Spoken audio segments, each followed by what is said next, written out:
Là où vous êtes privilégié, monsieur, vous pouvez faire grève. Parce qu'il y a beaucoup des salariés en France aujourd'hui qui ne peuvent même pas faire grève parce que sinon ils se font foutre dehors. Vous êtes cheminot, Sébastien? Eh oui, je suis cheminot, oui, depuis Vous faites 25 ans bientôt. 25 ans, vous avez 35 ans, 35 ans. 35 ans. Vous occupez quel type de poste? Je suis à la logistique. D'accord. Est-ce que cette grève à la SNCF, grève des contrôleurs, vous la soutenez? Ah oui, bien sûr.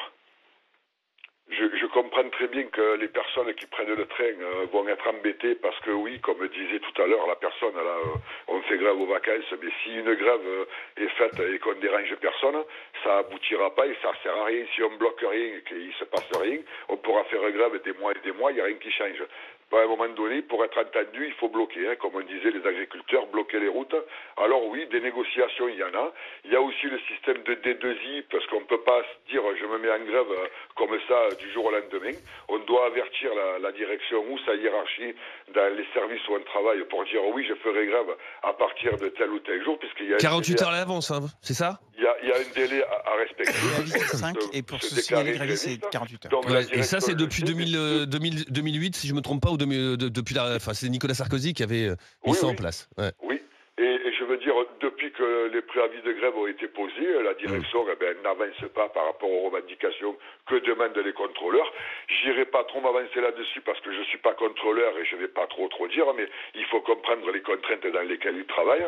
Quand on entend dire des fois aux antennes ou à la télé, ouais, ils sont 2 ou 3 par train, c'est pas vrai.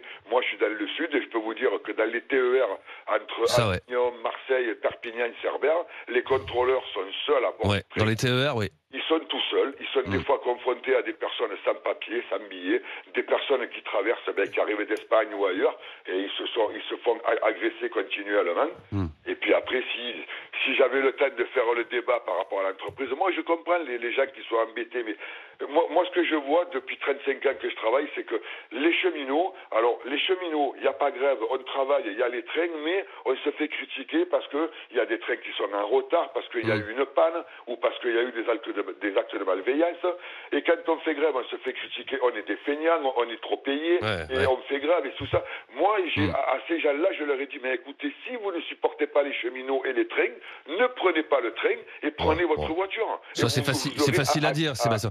Mais bon, Sébastien, restez avec nous, s'il vous voulez bien. Sylvain nous rejoint au 32-16. Bonjour, Sylvain. Bonjour. Merci de nous rejoindre dans Estelle Midi sur RMC Story. Sylvain, vous faites quoi dans la vie?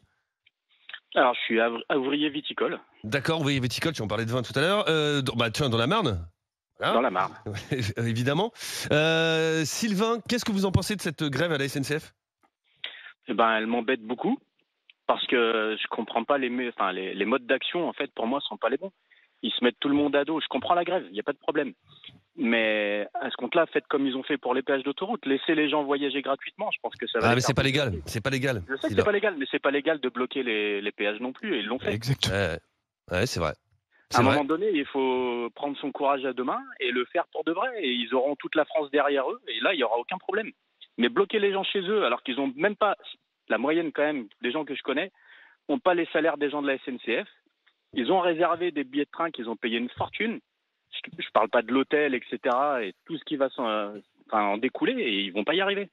Donc c'est pas normal. À un moment donné, il faut changer les modes d'action. Et si je vous pose la question, transport, est-ce qu'il faut interdire les grèves durant les vacances scolaires? Vous me répondez quoi? Je pense qu'il n'y a pas de débat là-dessus. En vrai, que ce soit vacances ou pas vacances, je pense que c'est le mode d'action qui est pas bon. Et il faudrait carrément interdire les grèves dans les transports? Non, pas du tout. Non. Je suis pas d'accord avec ça non plus, mais simplement, moi, je suis pour un mode d'action qui va pénaliser la SNCF, mais pas les gens. Sébastien, vous entendez ce que dit Sylvain? Oui, j'ai entendu. Alors, pour dire de faire remonter les gens dans les trains gratuits et mode de grève de cette façon, c'est interdit par la loi. Ouais. Parce qu'un titre de transport vous sert d'assurance en cas d'accident et de déraillement. Donc si tout le monde est dans le train et qu'il y a un accident, la SNCF ne sera pas couverte par rapport à ça. Et deuxièmement, quand on dit oui, on bloque les gens, oui. Mais moi je vais dire, sans être méchant, mais les agriculteurs, quand il y a 10 jours en arrière, ou les viticulteurs peut-être, ils ont bloqué les routes, ils n'ont pas emmerdé des gens qui allaient travailler aussi sur les routes. ou les autoroutes barrées pendant 4 ou 5 jours, ils ont bien fait leur mouvement. Eh bien, la SNCF, c'est pareil.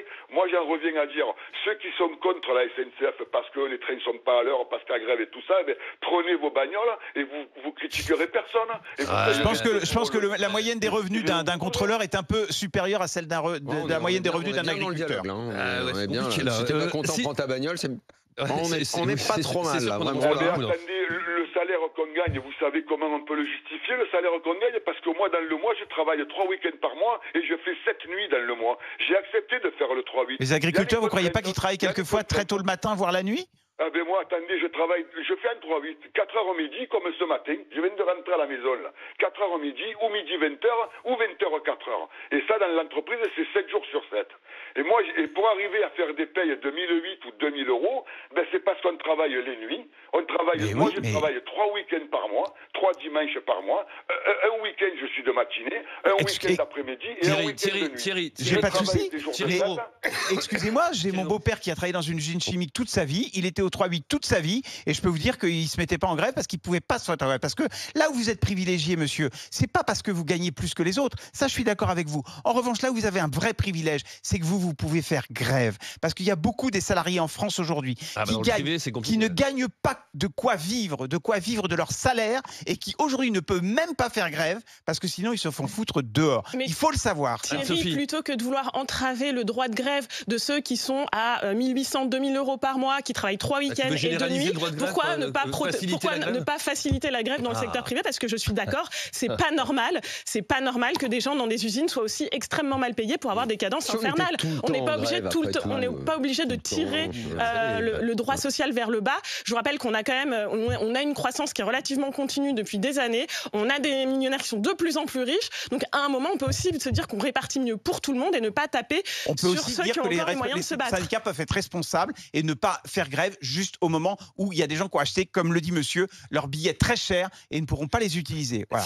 Et puis au début du 20e, les fonctionnaires n'avaient pas le droit de grève. Ça a été une évolution du droit social qui fait que les fonctionnaires ont eu le droit de grève assez tardivement, parce que c'était après-guerre, si mes souvenirs sont. Sylvain, vous devez prendre le train ce week-end? Alors moi, je dois prendre le train samedi matin pour monter sur Paris et je dois rentrer dimanche soir. Mais du coup, pour le moment, je sais pas. En voiture ou à pied, suivez le conseil du cheminot qu'on a eu juste avant. Bien sûr. Si vous voulez, on peut faire une comparaison. Moi, je suis en tâche dans les vignes. Moi, les heures, je les compte pas. Je bosse le samedi, le dimanche. Je bosse 7 jours sur 7. Ouais. Et moi, je suis très loin de leur salaire. On est en dessous de 1300 euros par mois. Et moi, je vous soutiendrai si vous faites grève pour gagner plus. Bah oui, c'est facile en fait. Il suffit de soutenir tout le monde, de faire grève avec tout le monde, et puis hop, on a la solution avec ça. Ça ne nourrit pas à la fin du mois. Ouais, voilà, exactement. Non, je m'attaque à la fraude fiscale des plus riches par contre. On avance et puis voilà. Merci Sylvain d'avoir été avec nous. Sylvain qui nous appelait depuis la Marne. Merci également à Sébastien qui était dans le Gard, cheminot, et Jean-François Amadieu nous rejoint. Bonjour Jean-François Amadieu.